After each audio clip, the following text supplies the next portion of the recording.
জীবনে মেয়েদের শরীর খারাপ হয়, এইটা যদি কোরআনে থাকে, এমন কোন বিষয় আছে যেটা এর ভেতরে নেই? তারা যারা এই কথা বলেন যে কোরআনের সাথে রাজনীতির কোনো সম্পর্ক নেই, আপনি জানেন না। আমার এই ছোট মাথার ভেতরে কোরআনে কারিমে রাজনীতি করা লাগবে 918 জায়গায় আমি পেয়েছি। যাদের বড় বড় মাথা, এদের মনে হয় আরো বেশি পাওয়ার কথা। আমার ছোট মাথায় যদি 918 জায়গায় পায়, বড় বড় আলেম যারা আরো বড় মাথা, এরা আরো বেশি জায়গা পাবে না? কিন্তু যারা এই কথা বলেন যে না, এর সাথে কোরআনের সাথে রাজনীতির সম্পর্কই নেই, এটা একটা জীবন না? রাজনীতি কোরআনের জীবনের একটা পার্ট না?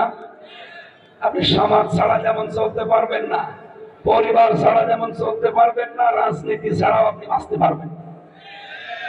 ওইটা না থাকলে মানুষ দুর্নীতিগ্রস্ত হয়। রাজনীতি একটা ইবাদত। বিশ্ব নবী নিজের জীবনে কমপক্ষে 23 বছর তিনি রাজনীতি করেছিলেন। 13 বছর মায়ের খেয়েছিলেন আর 10 বছর প্রেসিডেন্ট ছিলেন। এটা কি মিথ্যা কথা? এই কথাটা জানেন, এরপরও আপনি কোন দিকে ফতোয়া দেন? সুতরাং বাস্তবতা এইটা। নবীজি যেহেতু 13 বছর মার খাওয়ার পরে 10 বছর এই কোরআন দিয়ে রাষ্ট্র চালিয়েছিলেন, আমরা ওরা নিয়ে দেশে 15 বছর মায়ের খেয়ে ফেলেছি। কথা বলা না কেন?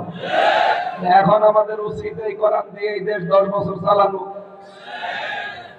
আপনি যেহেতু আল্লাহ একজন আছে, রাসূল একজন আছে, আপনি বিশ্বাস করেন, আপনাদের বিশ্বাসের দাবি অনুযায়ী বলছি, উনি 13 বছর মায়ের খেয়ে 10 বছর যদি এটা চালাতে পারে, আমরা 15 বছর মায়ের খেয়ে ফেলেছি, এখন 10 বছর চালাবো না? এখন এইটা চালাতে চাই আমরা 10 বছর। আপনারা অন্যদিকে নিয়ে যান কেন? না, হুজুর রাজনীতির কথা বলবে কেন? আরে ভাই, নবীজি যদি 10 বছর চালাতে পারে, আমি চালাবো না কেন? যাদের জীবনে আলাদা কর্মজীবন আছে, পাশাপাশি রাজনীতিকে যারা ইবাদত মনে করে পালন করে, তাদের জীবনে আপনি দুর্নীতি পাবেন না। আর যাদের কোনো কর্মজীবন নেই, রাজনীতি তাদের কর্মজীবন, মনে করবেন ওর জীবনটা পুরাটাই ধোঁকা। কি কথা বললেন না? এই দেশে যারা দেশ চালিয়েছিল অতীতে, আরো যারা চালাচ্ছে, সামনে যারা অনেকে আশা করে আছে, অধিকাংশ মানুষের দেখি কর্মজীবন নেই। ওর আসল কর্মজীবনই হচ্ছে রাজনীতি করা। ও কি করবে? এই জন্য এই মানুষগুলো এত বেশি দুর্নীতি করে। আর যাদের আলাদা আলাদা কর্মজীবন তৈরি করা আছে, পাশাপাশি রাজনীতিকে যারা ইবাদত মনে করে, নামাজের মতো, রোজার মতো, ওদেরকে আপনি দেখবেন ওদের জীবনে কোনো দুর্নীতি নেই। দরকার হয় টুপি সেলাই করে খাবো, ওইটাও একটা কর্মজীবন। রাস্তা ঝাড়ু দেবো, ওইটাও একটা কর্মজীবন। রাজনীতিতে এসে দুর্নীতি, এটা কুকুরের চাইতে খারাপ।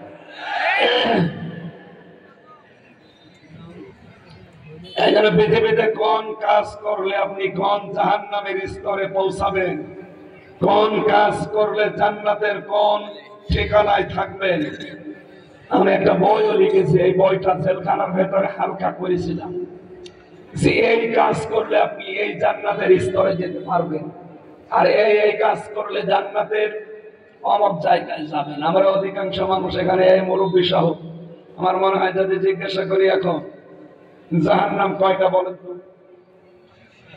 7টা।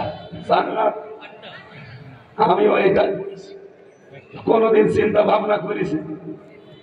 এটা হয় আপনার শোনা কথা, না ওই 1 2 3 4 5 ওটা আমরা পড়েছি।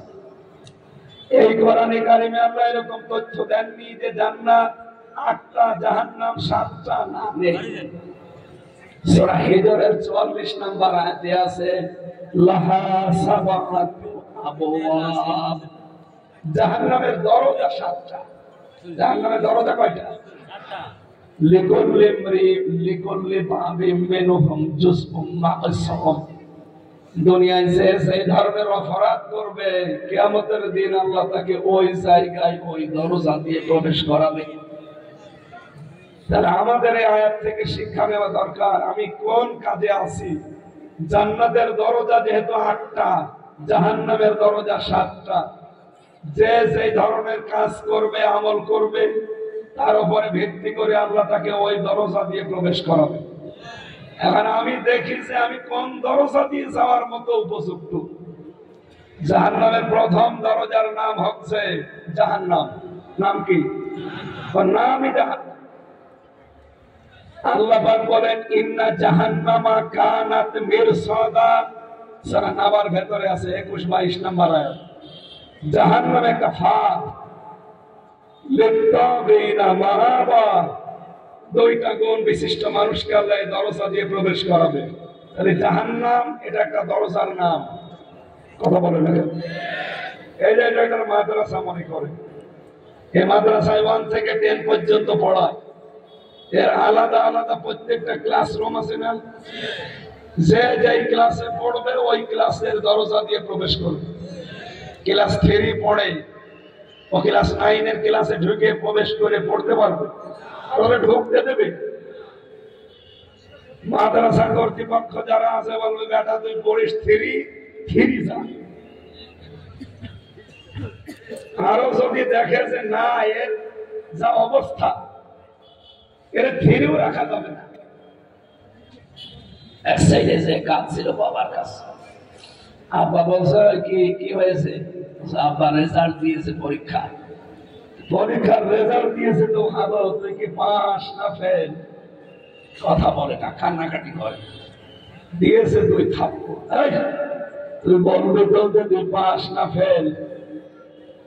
আব্বা ফেল করবে তো কথা ছিলাম 5-এ, নামিয়ে দিয়েছে 3। আমি যে ক্লাসে ছিলাম অন্তত ফেল করলে তো ওই ক্লাসে থাকতে পারতাম। এমন ছাত্র আমি, পরীক্ষার রেজাল্ট দেখার পরে ছাত্রদের মাথা গেছে খারাপ হই। আমি ছিলাম 5-এ, নামিয়ে দিয়েছে কোথায়? এখানে যে 1 থেকে 10 পর্যন্ত 10টা আলাদা আলাদা রুম আছে, 10টা ক্লাসে আলাদা আলাদা প্রত্যেক দরজা আছে না?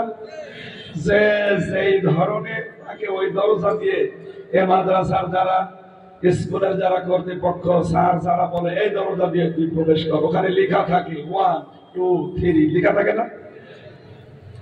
এখন দুনিয়াতে আপনি কি কি কাজ করছেন, এই কাজের উপরে ভিত্তি করে কিয়ামতের দিন আপনাকে আল্লাহ ওই দরজা দিয়ে প্রবেশ করাবে। এখানে যেহেতু মাদ্রাসায় 1টা, ক্লাসরুম 10টা, জান্নাতও 1টা। জান্নাতের বাপ দরজা স্তর কোরআনে আমি 100টা পেয়েছি, নাম করা আছে 8টা। জাহান্নামের দরজা পেয়েছি 7টা, জাহান্নাম 1টা। এখানে যারা অবাধ্য, যে মানুষগুলো সীমা লঙ্ঘন করে, আল্লাহর বিধানকে যারা অস্বীকার করে, এই 2টা গুণে গুণান্বিত মানুষদেরকে আল্লাহ জাহান্নামের দরজা দিয়ে প্রবেশ করাবে। 2 নম্বরের দরজার নাম হচ্ছে লাসা।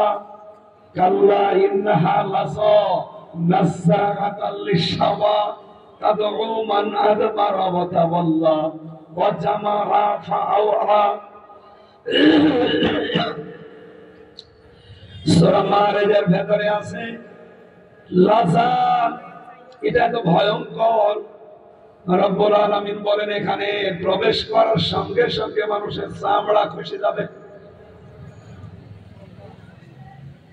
এই ভয়ঙ্কর দরজা দিয়ে কাদেরকে প্রবেশ করাবো জানো? যে মানুষগুলো দুনিয়ার ময়দানে সত্যকে সত্য জানার পরে অ্যাবাউট টান করে চলে গেছে। আর এটা বাংলাদেশে বেশি, এই কথা বোঝা লাগবে। চোখে আঙ্গুল দিয়ে দেখিয়ে দেওয়া হয়, তারপরও না, চলে যায়। আমি কি নাম ধরবো? 2 নম্বরে পৃথিবীতে যারা মাল সম্পদ জমা করতেই থাকে আর চিন্তা করে কি করে এটা সংরক্ষণ করে রাখা যায়, এই 2টা গুণ যাদের, তাদের আল্লাহ লাসাই দেবে। 3 নম্বরের দরজার নাম হাবিয়া। ওমা আদরাকা মা হিয়া নারুন হামিয়া। হেনবে আপনি কি জানেন হাবিয়াটা কি? এটা জ্বলন্ত আগুন। এখানে কাদেরকে দেবেন? ওয়াম্মা মান খাফফাত মাওয়াজিনুহু ফাউম্মুহু হাবিয়া। এই পৃথিবীতে যাদের ওজনের পাল্লা হালকা হবে তাদেরকে আল্লাহ হাবিয়ায় দেবে। এবার আসেন মূল কথায়। ওজনের পাল্লা বলতে বাংলাদেশে আমাদের একটা ভ্রান্ত ধারণা আছে। আমরা মনে করি মিজান, মিজানের পাল্লা। মিজানের পাল্লা মানে কি? এই দেখেন দেখেন, আপনার মতো আমি মিজানের পাল্লা মানে দাড়ি পাল্লা। আপনি এমন কোন অভিধান পৃথিবীতে পেয়েছেন যেখানে আরবিতে লেখা আছে যে মিজান মানে দাড়ি পাল্লা? আমি যত অভিধান বাংলাদেশে আছে সব আমি দেখেছি, একটাও পাই। আমার বিশ্ববিদ্যালয়ে কোরআনের উপরে মাস্টার্স করা, তার মানে আপনার চাইতে অন্তত কোরআনের উপরে কিছুটা হলেও কিছু দখল আমার বেশি আছে। এত কিছু পড়াশোনা করি আমি মিজান মানে দাড়ি পাল্লা পাইনি। মিজান মানে মানদণ্ড। মিজান মানে কি? আপনি অভিধান নিয়ে আসেন, এটা লিখে আছে। অথচ সারা বাংলাদেশে আমরা জানি মিজানের পাল্লা মানে দাড়ি পাল্লা। বলেন তো একটা বাস্তব কথা, কিয়ামতের দিন আল্লাহ যে মিজানে মাপ দেবে, এই যে মাওয়াজিনুহু শব্দটা আছে আয়াতে, ওয়াম্মা মান খাফফাত মাওয়াজিনুহু, এই মাওয়াজিন শব্দটা কাকে বলে? এটা মানতে হবে। কিয়ামতের দিন যেহেতু আল্লাহ মাপ দেবেন, আমল মাপবেন। মিজানের পাল্লায় কি মাপ হবে? আমল। আমল মানে কাজ। আমল আরবি শব্দ, বাংলা কি? এ পর্যন্ত বুঝেছেন কিনা বলেন? আমল মানে কি? মিজানের পাল্লায় আল্লাহ মাপ দেবে কি? কাজ, আমল। এখন কোন পাগলকে জিজ্ঞাসা করেন তো যে কাজ কি মানুষ দাড়ি পাল্লায় তুলে দিয়ে মাপে যে 10 কেজি কাজ? মাপ দেওয়া হবে কিয়ামতে, আল্লাহ এতটুকু বলেছে, কিন্তু কিসে মাপ দেওয়া হবে এটা তো কোরআনে নেই। মিজান শব্দ আছে, মিজান মানে তো দাড়ি পাল্লা না, মিজান মানে আছে মানদণ্ড। মিজান মানে কি? তাহলে কিয়ামতে আল্লাহ মাপবেন যেহেতু আমল, নেক আমল, বদ আমল, ভালো কাজ, খারাপ কাজ। কথা বলে দেখেন, তাহলে কাজ কি মাপে মানুষ দাড়ি পাল্লায় তুলে দিয়ে যে এদিকে 10 কেজি কাজ তুলে দিলাম, এদিকে 5 কেজি।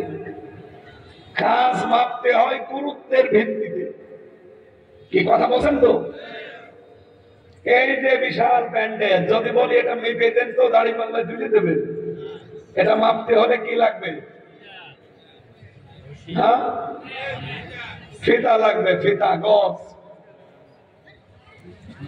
এখন যদি এই যে চা দিয়েছেন, বলে চাটা একটু মেপে দেন তো, ফিতা দিয়ে মাপবেন না, ওজন দিয়ে, সিসি দিয়ে, লিটার দিয়ে। এটার জন্য আলাদা জিনিস আছে। আপনাকে যদি বলি আমি এই যে কোরআন শরীফটা মাপ দিয়ে দেন তো, একটা একটা করে অক্ষর গণনা করে মাপবেন, এটা মাপতে হলে কি লাগবে? দাড়ি পাল্লা। কি লাগবে? দাড়ি পাল্লা লাগবে। বাটখারা, কেজি, পাথর, যাই বলে, পৃথিবীর প্রতিটি জিনিস মাপ দেওয়ার জন্য আলাদা আলাদা যন্ত্র পাওয়া যায়। পাওয়া যায় না? যায় না? জ্বর মাপতে হলে আলাদা একটা যন্ত্র নেই? কি বলে? পৃথিবীর কোন জিনিস আছে যে মাপ দিতে হয় কিছু নাম নেই? বলেন। আপনাকে যদি বলি এই যে বিল্ডিংটা, এটা একটু মেপে দেন, দাড়ি পাল্লায় তুলে দেবে, এটা মাপতে হলে ফিতা লাগবে, গজ লাগবে, মিটার লাগবে। পৃথিবীর প্রতিটি জিনিস যেহেতু মাপ দিতে হলে যন্ত্র আলাদা আলাদা, এক জিনিস দিয়ে সব জিনিস মাপা যায়? কাজ, আমল, এইটা আল্লাহ মাপবে কিয়ামতের দিন। এটা দাড়ি পাল্লা দিয়ে না, মাপবে গুরুত্বের ভিত্তিতে। কারণ কাজ মাপাই হয় গুরুত্বের ভিত্তিতে। আপনি কাজটা গুরুত্ব দিয়ে করেন কিনা এইটা আমি হিসাব করে দেখবো। আপনাকে আমি একটা কাজ দিলাম, কাজ কি গুরুত্বপূর্ণ না গুরুত্বহীন, এইটা আগে দেখা হবে। আপনি কাজটা কি গুরুত্বহীন ভাবে করেছেন না গুরুত্বপূর্ণ মনে করে করেছেন, এটার উপরে মেসেজ করে আপনার পুরস্কার দেবেন। কথা বলে না কেন? কিয়ামতের দিন যেহেতু আল্লাহ আমল কাজ এটা মাপবেন, গুরুত্বের ভিত্তিতে কাজ মাপা হয়। তাহলে আজকের এই প্যান্ডেলটার গুরুত্বপূর্ণ জিনিস সামিয়ানা আর খুঁটি। কথা বলছেন এখানে? এই প্যান্ডেলটায় যদি সামিয়ানা আর খুঁটি থাকে, দূর থেকে কেউ দেখলে বলবে যে এটা প্যান্ডেল, বলবে না? সামিয়ানাও নেই, খুঁটিও নেই, শুধু টেবিল আছে, টিস্যু বক্স আছে, চায়ের কাপ আছে, কেউ বলবে এটা স্টেজ। তাহলে এইগুলো গুরুত্বপূর্ণ না, গুরুত্বপূর্ণ হচ্ছে খুঁটি আর সামিয়ানা। এ পর্যন্ত বুঝেছেন কিনা বলেন? বুঝেছেন? কিয়ামতের দিন আল্লাহ মাপ দেবে গুরুত্বের ভিত্তিতে। এজন্য পৃথিবীর যত ইবাদত, যত ফরজ, এই কোরআনে আল্লাহ 500 ফরজ দিয়েছে। কত? শরীয়তের বিধান কয়টা? 500টা। এর ভেতরে নেই 500টা আছে। এই 500টা ফরজের ভেতরে আবার আলাদা ফরজ আছে। এই যে নামাজ ফরজ না? কথা বলেন না কেন? নামাজ যে ফরজ, এই নামাজের ফরজের ভেতরে আবার ফরজ আছে না? কয়টা? 13টা। 17 ফরজের নোয়াখালী কি আলাদা জেলা নাকি আলাদা দেশ? 17 ফরজ কোথায় পেলেন আপনি? 13টা ফরজ। নামাজের বাইরে ভেতরে কয়টা ফরজ? কোনদিন চিন্তা করেছেন যে 13টা ফরজ কেন দিল আল্লাহ? আপনি মনে করেন এই যে এই লোকটা নামাজ পড়বে, 12টা ফরজ আদায় করেছে বাইরে ভেতরে দিয়ে, একটা ফরজ ছেড়ে দিয়েছে। ও যত সুন্দর নামাজ পড়ুক, নামাজ হবে? কারণ ফরজ নেই। কি 12টা আদায় করলো, একটা করে না, এই জন্য সওয়াব হবে কয়টা? 0 হবে, শূন্য, কিচ্ছু হবে না। এটা যেমন সহজে বুঝে ফেলেছেন যে ফরজ বাদ গেলে আর কিছু থাকে না। হ্যাঁ, ওয়াজিব আছে 14টা। কয়টা? এটা যদি একটাও বাদ দিয়ে দেন আপনার নামাজ হবে, কিন্তু জরিমানা দেওয়া লাগবে, সসিজদা। এ পর্যন্ত বলছেন তো? নামাজের 13 ফরজের একটা ফরজ ছেড়ে দিলে 12টা সুন্দর করে আদায় করলে যেমন নামাজ হয় না, সওয়াবও হয় না, শূন্য হয়, 0 হয়। এই কোরআনে 500 শরীয়তের বিধান আছে, এগুলো গুরুত্বপূর্ণ। এই খুঁটি আর সামিয়ানার মতো আপনি যদি একটাও বাদ দেন আর একটার অস্তিত্ব পাবেন। কথা বলেন না কেন? এখানে শুধু খুঁটি টাঙিয়ে রাখেন তো কে বলবে প্যান্ডেল? বলবে? শুধু সামিয়ানা দেবেন, প্যান্ডেল বলবে? আপনি প্যান্ডেল লাগাবেন কোথায়? সামিয়ানা। তাহলে এখানে 2টা জিনিসই গুরুত্বপূর্ণ। আর বাকি যা আছে, এই লাইট, মাইক, টেবিল, টিস্যু, চার কাপ, বক্স, সবগুলো না থাকলেও এটা স্টেজ, এটা প্যান্ডেল। কথা বলেন না কেন? এই কোরআনে শরীয়তের বিধান কতটা? আরো জোরে জবান খোলেন, বলেন, আর একবার বলেন। 499টা আপনি মানেন, একটা মানেন না। কিয়ামতের দিন আল্লাহ যখন মিজানে মাপ দেবে, তখন আপনার হবে শূন্য, 0, কিচ্ছু হবে না। আমি আশা করছি কথা বুঝেছে। তাহলে জীবনে গুরুত্বপূর্ণ খুঁটি আর সামিয়ানা ঠিক রাখা লাগবে। কি কথা বলেন না কেন? এই 500র ভেতরে মেসাক করা আছে, দস্তরখানা বিছিয়ে খাবার খাওয়া আছে, দাড়ি রাখা আছে, সোফা গায়ে দেওয়া আছে, টুপি মাথায় দেওয়া আছে। এই 500র ভেতরে যে কয়টা বললাম একটাও নেই। যেই কয়টা আছে 500র ভেতরে, ওইগুলোর খবর নেই। আমরা এখন মারামারি করছি মেসাক করা নিয়ে। কথা বলছেন না কেন? কিয়ামতে আল্লাহ মাপ দেবে আপনাকে গুরুত্বের ভিত্তিতে। গুরুত্বপূর্ণ কাজই তো আপনার জীবনে নেই। নামাজ যেমন গুরুত্বপূর্ণ, সুদ ছেড়ে দেওয়া গুরুত্বপূর্ণ। ওই বিধানে কোরআনে আছে না?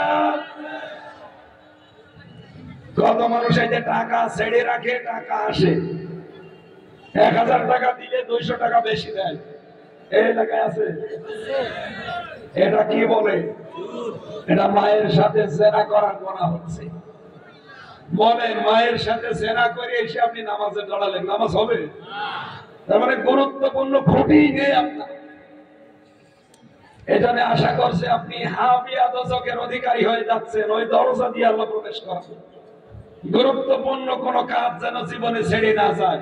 হ্যাঁ, গুরুত্বহীন যেগুলো টিস্যু, পানির বক্স, এরপরে লাইট, মাইক, ভিডিও ক্যামেরা, এগুলো না থাকলেও আমার অসুবিধা নেই। জীবনে আমি গুরুত্বহীন যেগুলো আছে এগুলো হাজার হাজার, এগুলো যদি দু একটা কমও হয় সমস্যা নেই, কিন্তু এই 500টা আপনাকে মানায় লাগবে। কথা বোঝা গেছে? আল্লাহ যেন বোঝার সাহস করে দেয়। 4 নাম্বারটার নাম হচ্ছে সাঈদ। নাম কি? যারা কিয়ামত অবিশ্বাস করে, যে জবাব মবাব নেই, নো চিন্তা গো ফুর্তি এরকম করে বেড়ায়, তারা সাঈদে যাবে। 5 নাম্বারটার নাম হচ্ছে সাকার। যে মানুষগুলো নামাজে উদাসীন, নামাজ পড়ে কিন্তু নামাজের কোনো শিক্ষা নেয় না, যারা সমালোচনা করে মানুষের, যারা সমালোচনা করে মানুষের, আর যারা এতিম মিসকিনদের খাবারের ব্যবস্থা করে না, দারিদ্র মুক্ত করার জন্য কাজ করে না, দেশে আরো দারিদ্র কি করে হয় সেই চেষ্টা করে। এই দেশটা থেকে এই 15.5 বছরে 62 লক্ষ কোটি টাকা পাচার হয়েছে। 62 লক্ষ কোটি। এই টাকাগুলো থাকলে দেশটা আজকে দাঁড়িয়ে যেত। এমনকি হাসিনা যাবার সময় 14টা ব্রিফকেস নিয়ে গেছে, সব ছাই আর মাটি ভরা ছিল। শয়তান মহিলা এখনো পর্যন্ত উল্টাপাল্টা কথা বলেন। মানে কালকে বক্তব্য দিয়েছে আমি কি কিছু করিনি, আমার বাবার ঘরটা ভেঙে দিলেন, কি করেছেন আপনি? আপনি এক পদ্মা সেতু বানিয়েছেন, সে টাকা দিয়ে, ওই টাকা দিয়ে 4টা পদ্মা সেতু বানানো যাবে। বাংলাদেশের পাবনা, এই যে রূপপুরে যে পারমাণবিক কেন্দ্র, এখান থেকে ওর ছোট বোন কত হাজার হাজার কোটি টাকা মারি গাড়ি। একটা মানুষ দেখান এই 15.5 বছরে ওই দল করেছে, অথচ 2টা টাকা মারিনি। আপনি দেখান। দরবেশকে ভালো মনে করতাম, 36,000 কোটি টাকা মারি গাড়ি। একটা মানুষ আমি ভালো পাইনি। বলেন কোনটা ভালো ছিল? বলেন। যেটা বলবেন ওইটা বড় দুর্নীতিবাজ। এই যে আপনার নোয়াখালীর কৃতি সন্তান কাওয়া, কত বড় শয়তান। আমি 4-5 দিন আগে গিয়েছিলাম বিআরটিআর অফিসে, আমার ওই গাড়ির কাগজ ফেল ছিল, আমি ঠিক করতে গেলাম। অফিসার আমারে বলছে, হুজুর আপনি তো কথা বলেন সারা দেশে, আমাদের এখানে যে খাওয়া ছিল, ওই যে মাসুদ তুমি ভালো হয়ে যাও, ওই মাসুদ বলছো হুজুর আমি বিএনপি ছাত্র দলের লোক, বগুড়ায় আমার বাড়ি, ওই শয়তানের বাচ্চা আমারে কালার করার জন্য, সারা দেশের মানুষের কাছে আমারে পৌঁছানোর জন্য এই মিডিয়ার সামনে এই কভারেজটা নিয়েছে, মাসুদ তুমি ভালো হয়ে যাও। অথচ এখানে আমাদের একটা ভবন হওয়ার মাত্র 35 কোটি টাকা হলে ভবনটা হয়ে যায়, সেখানে 275 কোটি টাকা ওই শয়তান মালিক। কোথায় 35 কোটি, কোথায় 275 কোটি? বলেন। ও মরণের ঘর থেকে ঘুরে এসেছিল, আল্লাহ ওরে ফেরত দিয়েছিল। যে অবস্থায় ছিল সিঙ্গাপুরে আমি ওকে দেখেছি, ও কালো কুচকুচ হয়ে গেছে খাওয়া কাকুর মতো। আল্লাহ দয়া করে ফেরত দিল, সেই কয়দিন আছিস একটু আল্লাহ বিল্লাহ কর, আর শয়তান এসে তামাম দুনিয়ার সবকিছু শেষ করে দিয়েছে। এখানে যা করেছিলেন এই 15.5 বছর, এটা তো এখন আর বের হচ্ছে না। কিছু সুশীল আছে কান্না করছে, মায়া কান্না, বাড়িটা ভেঙে দিল। আরে শয়তান, কত মানুষকে এই জায়গায় গুলি লাগিয়ে মেরেছে আমার সামনে। মেহেরপুর ছাত্র শিবিরের জেলা সভাপতিকে একেবারে তাজা মানুষ ধরে নিয়ে যেত ভোরবেলা, এখানে গুলি লাগিয়ে মেরে ফেলছে। তখন তোমার মুখ দিয়ে ও আসে না। আর একটা বাড়ি পুড়ে গেছে, পুরাতন বাড়ি, বাড়ি তো এমনও ভেঙে দেওয়ার দরকার ছিল। কারণ দুনিয়ায় যারা জালেম, আপনি তাকান তাদের ইতিহাস, প্রতিটি জালেমের বাড়ি ঘর গুলো পরিত্যক্ত অথবা পায়খানা। আবু সোহেলের মতো এত দামি জায়গায় বাড়ি, তার খাবার পাশে, এত দামি জায়গায় বাড়ি হওয়ার পরও যদি তার বাড়ি আন্তর্জাতিক টয়লেট হয়ে যায়, এ বাড়ি তো বাড়ি না। তারপরও আমরা আহ্বান জানাচ্ছি, যদি পারে, যেহেতু আমাদের পূর্বপুরুষ ওই ধর্মের ছিল, আপনি একটা মন্দির বানিয়ে দেন। যদি মন্দির নাই বানাতে অন্তত মসজিদ বানিয়ে দেয়। আর আমি জানি দেশের মানুষ মসজিদ বানালে মেনে নিচ্ছে না, কারণ গজবের জায়গায় নামাজ হবে না। এখানে আমার মনে হয় এখন যুবক যারা এই দেশে তারা সবাই আওয়াজ তুলছে যে ওইটা জাতীয় টয়লেট বানাবে। আমি একবার কাবা শরীফ তাওয়াফ করছিলাম, হঠাৎ দেখি পেটে ব্যথা। কি গো? এক পুলিশকে বললাম, ইয়া আখি ভাই এদিকে আসেন। কি? এতক্ষণ তো ভালোই লাগছিল, কাবা শরীফ আমি তাওয়াফ করছিলাম, হঠাৎ এই উপরে এসে আমার পেটে ব্যথা করছে, এখানে কোনো ফার্মেসি আছে? আমারে বলছে, ইয়া হাজি ও লজ্জা তাই না বিলা দোকা। হাজি দেশ কোথা? যে তুমি বাংলাদেশ থেকে এসেছি। ওর ভাষা দিয়ে আমারে বলছে, হাজি আপনি জানেন না এটা কোন জায়গা? না তো, আবু জাহেলের বাড়ি। আমি এখনো পায়খানা না করে দাঁড়িয়ে আছি, তাড়াতাড়ি যান। পায়খানা করে দেখি আমার পেটের ব্যথা ভালো। সুবহানাল্লাহ।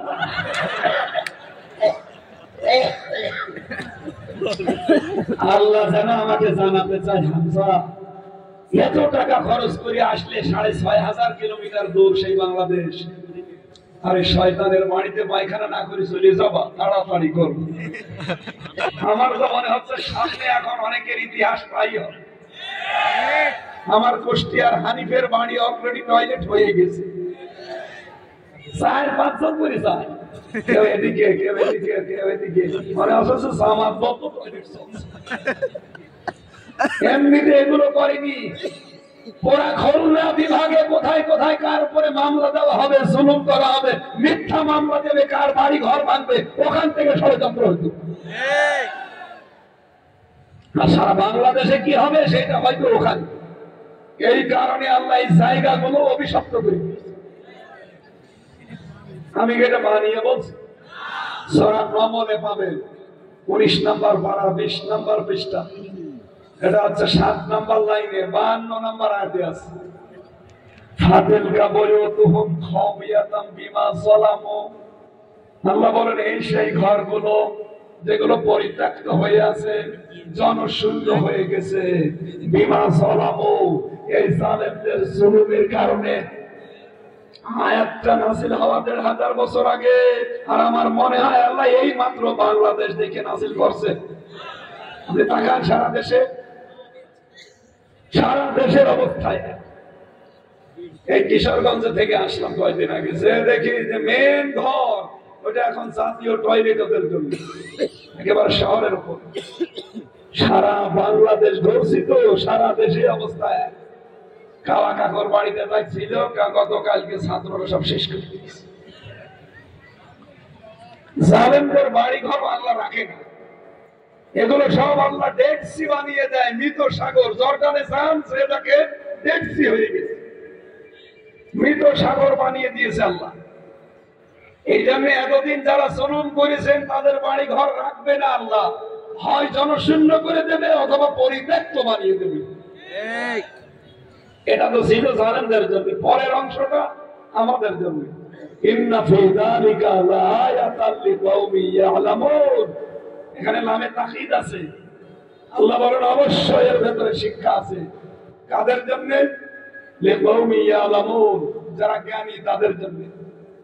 সুতরাং আমরা যদি জ্ঞানী দাবি করে থাকি, আগামী থেকে যারা আসবেন এই বাংলার চেয়ারে যারা বলবেন, চিন্তা ভাবনা করে দেশ চালাবেন, যদি জুলুম করেন 5 বছর পরে আপনার বাড়িও শ্মশান হয়ে যাবে।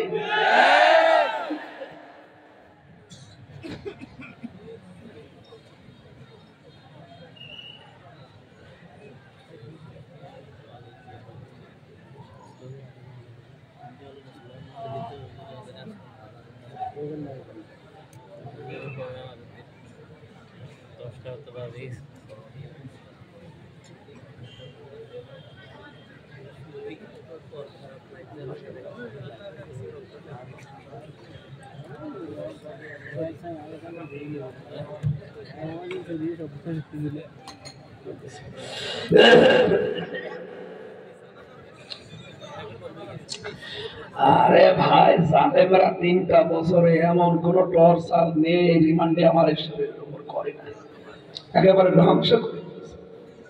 মাথার চুল থেকে পা পর্যন্ত পুরাটা, কোনো 1 ইঞ্চি জায়গাও বাকি নেই। আমার শরীর যে ভেঙে গেছে এই কারণে। এই রিমান্ডে আর এই ফাঁসির কন্ডেম সেলের ভেতরে 3টা বছরের চিন্তায় ভাবনায়, খেয়ে না খেয়ে সবকিছু এখন দুর্বল। এখন স্বাভাবিক হতে আরো সময় লাগবে। আর ডাক্তাররা বলছে আপনার গলা যেহেতু বসে গেছে, আপনি একটু রেস্ট করেন, 5-7 দিন 10 দিন হাসপাতালে ভর্তি হয়ে থাকে। আমিও এদেরকে বললাম যে আমি ভর্তি হয়ে যাই, আপনারা তো কথা মানেন না। না হুজুর আশাই লাগবে, এই না হুজুর আশাই লাগবে, এসে আমি কি করবো? বলছে শুধু এরকম হাত দেখিয়ে চলে যাবে। তুই চলে যায় 45 মিনিট কথা বললাম, এরপরও বলছে না আমি মরে যাবো।